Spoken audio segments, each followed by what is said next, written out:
Moin Freunde, willkommen zurück zu den Royal Rumble News. Diese Woche gab es ja ein bisschen mehr, von daher würde ich sagen, steigen wir gleich ein. Marquee Toys oder Make Toys oder wie ihr die nennen wollt, kommen gleich rum mit einem Striker Manius Repaint. Die bringen den ein bisschen mehr in Metallic-Farben und alles andere wie gehabt. Sieht richtig schick aus. Tolle Figur, mega Artikulation, was ich so von den Leuten gehört habe.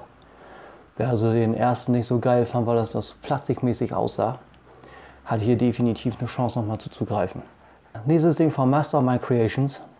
Die Edition ist ziemlich Transformer-lastig, also hoffe ich, ihr bleibt dran. Wie gesagt, Mastermind Creations, die kommen rum mit R38 Nye und Foxwire aus der Reformatted Line. Das bedeutet, deren Decepticon Justice Division wird kompletter. Wir kriegen hier Nickel und wir kriegen hier The Pet. Ich werde nicht spoilern, was da später aber rauskommt, aber Pet hat noch eine ganz interessante Geschichte und so wie es aussieht, macht Mastermind Creations da ein Two-Pack von, ähnlich wie Bumblebee und Spike seinerseits. Dann hat Make Toys wohl auch die Schreie gehört, was die Wingfiller-Stücke für deren Seeker angeht.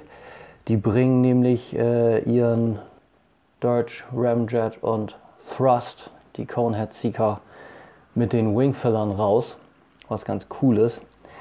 Einerseits. Andererseits natürlich müsst ihr alle drei dafür holen, um die Wingfiller für Starscream, Skywarp und Thundercracker zu kriegen. In dem Sinne. Dann gab es einen ersten Tease zu MP44. 50.000 Yen. Wer mein letztes Video gesehen hat, der weiß da ein bisschen was zu. MP44 kam dann auch später, aber ich versuche es so ein bisschen chronologisch zu machen, wisst ihr? In dem Sinne kam dann erstmal Mayfax rum mit einer erwachsenen Miles Morales Spider-Man-Variante. Sieht auch ziemlich cool aus. Ist in der Gwenpool Storyline oder Comic-Serie erschienen. Schickes Ding, schöne Accessoires. Wir haben unterschiedliche Spinneneffekte, ein paar unterschiedliche Schlingen, Hände, magnetisierte Hände. Magnetisierte Füße. Sieht sehr gut aus. Dann kam Fans Hobby mal wieder rum. Die haben die fertige Box zu ihrem Shattered Glass Power Master Optimus Prime gezeigt, dem Power Baser in Shattered Glass Farben natürlich. Exklusiv zur Shanghai Comic Con, aber ein paar E-Tailer werden den trotzdem haben. Dann gab es wieder Make Toys und das war diesmal die Cross Dimension Line.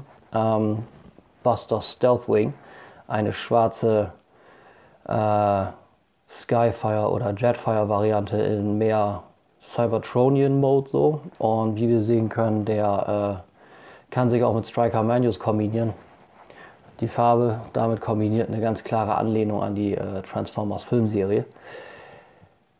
Dann kam der Weihnachts-He-Man in meinem Feed, etwas spät, aber der ist auch rausgebracht. Ich hoffe, ihr kriegt ihn noch irgendwie zu greifen und halt ganz niedliche Accessoires, muss man sagen. Und die Box ist echt schon süß gemacht, muss man sagen, schön weihnachtlich. Dann kam allerdings die richtige Überraschung. Und zwar kam Figma um die Ecke mit einer echt ziemlich dicken Überraschung von R-Type. Hat man auch noch nicht so viel gesehen. Die bringen deren Dobkeratops raus. Dieser sehr bekannte Gegnertyp aus dem Spiel. Meistens natürlich Endgegner. Sieht schwer cool aus. Schönes Diorama, R-Type. Das Raumschiff selber so in Translucent dabei. Also ist schick, ist ein schönes Set, muss ich sagen. Vielleicht sogar was für mich. Dann als nächstes X-Transport mit Deathwish, deren Dead End. Masterpiece natürlich passend zu Crack Up und Rollout, deren Breakdown und Wild Rider. Immer noch nichts von Combined Mode, aber ich schätze, das wird dann auch bald mal folgen, weil wir nähern uns eigentlich Motormaster. Langsam aber sicher. Dann gab es ein paar Gunpla-News. Es kommt der H2 Magnum raus als Master Grade aus Gundam Build Drivers. Divers, nicht Drivers, Divers. Und auch der Im High Grade Universal Century kommt der Gundam Narrative raus. Narrative B-Pack aus der Narrative Serie. Und der R-Jar-Jar, ich hoffe, das ist richtig, aus Gundam ZZ. Ich glaube, der war auch Master Grade. Dann hatten wir vorher schon einen Teaser gekriegt, den hatte ich auch gepostet. Storm Collectibles bringt The Greatest of All Time raus, Muhammad Ali. Schöne Figur, nicht super viel dabei, aber ich glaube, der braucht auch nicht mehr. Alle Posen nötig, die man so haben will, kriegen alternatives Sculpt 2 und seine Kutte. Auch schön. Und dann gab es natürlich den fetten Reveal, nachdem der Preistag ja so hoch angesetzt wurde und da schon das Geschrei losging. Dann wurde Masterpiece Optimus Prime V3 gezeigt. Riesenpaket, wirklich ein Riesenpaket. Wir kriegen den Ion Blaster, wir kriegen seine Energon Axe, wir kriegen das Jetpack, vielleicht ist das auch mit Sideswipe zu nutzen.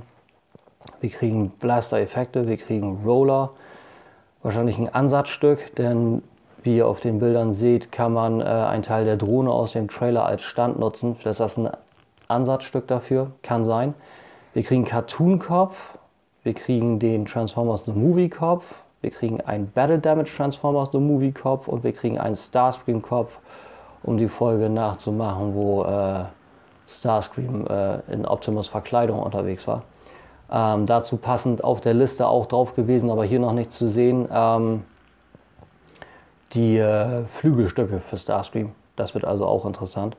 Dann natürlich die Matrix, ein Battle Damaged Abdominal Piece für den Bauch und Anti-Aircraft Gun stand da ja auch noch drauf, wobei ich das hier jetzt nicht unbedingt so ganz sehe.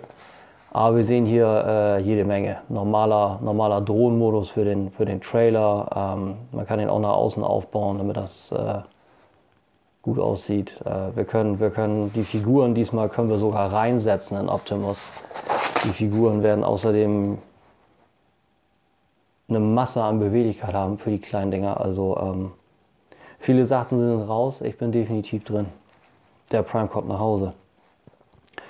Dann gibt es von, ich glaube, es waren Big Firebird Toys, merkwürdiger Name, kommt eine neue RC raus. Bisher nicht viel mehr als ein paar Ränder und ein Konzept, aber sieht interessant aus. Dann, die fasse ich jetzt zusammen, weil es gab heute auch noch mal welche, gab es neue Bilder von Flame Toys Star Saber. Wie ihr seht, echt mega Butterfly Joint, der macht richtig viel möglich, der kann das Schwert gut halten und Schulterartikulation scheint auch nicht großartig behindert zu sein, denn die Schulterklappen gehen gut rauf und runter, also tipptopp auf jeden Fall. Im selben Zeitraum kam Cheem von TFW 205 um die Ecke mit MP44 Vergleichsbildern, die habe ich euch auch noch mal reingepackt. Also man sieht schon ganz krasse Unterschiede, muss ich sagen, von Masterpiece Optimus Prime zu Magic Square zu Transform Element. Da sind schon Unterschiede. Auch ein lustiger Vergleich von Cartoon zu MP44, aber das passt, muss man sagen, ziemlich gut. Also es ist definitiv der akkurateste bisher. Und bei den Truck-Mods muss ich sagen, da haut Transform Element alle raus. Also der sieht eigentlich am realistischen aus, finde ich. So, dann kam 3-Zero um die Ecke. Wir kriegen einen 8-Inch großen Bumblebee in Scale zu deren Last Night Optimus Prime. Aber der Bumblebee natürlich passend zum neuen Film. Ihr schon seht, es gab eine Menge Bilder dazu. Ich habe die für euch mal halbwegs schnell zusammengefasst. Also das ist echt ein Brecher. Tolle Details wie immer, wie nicht anders von 3-Zero zu erwarten. Und auch einiges an Accessoires, Hände, Kampfmaske, Blaster. Ich habe hier noch zwei Sachen, die kann ich gerade nicht ganz erkennen. Ich habe das in schwarz-weiß gedruckt. Seht ihr alles links. Dann gab es von SH Figure Arts auf der momentan laufenden Tokyo Comic Con einige Sachen. Zuerst wurde Captain Marvel aus dem neuen Film angekündigt. Dann hatten wir noch eine neue Scarlet Witch, eine neue Nebula, Loki, Rocket, Groot, Star-Lord, Captain America, den Winter Soldier, also auch eine ganze Menge. Passend zur Tokyo Comic Con macht 3ZERO einen Ultraman zur neuen Serie auf Netflix. Sowohl den Original, wie sie den in der Serie darstellen werden, als auch den Version 7. Könnte auch interessant werden. Und dann kam heute noch ganz frisch was rein. Das eine habe ich noch geschafft zu posten, das andere kriegt ihr jetzt exklusiv für die News. Nummer 1, Toy World bringt Gunner raus, das ist deren G2 Devastator. Allerdings ist das Ding vollgeknallt mit jeder Menge Rost- und Dreckapplikationen. Sieht spitze aus.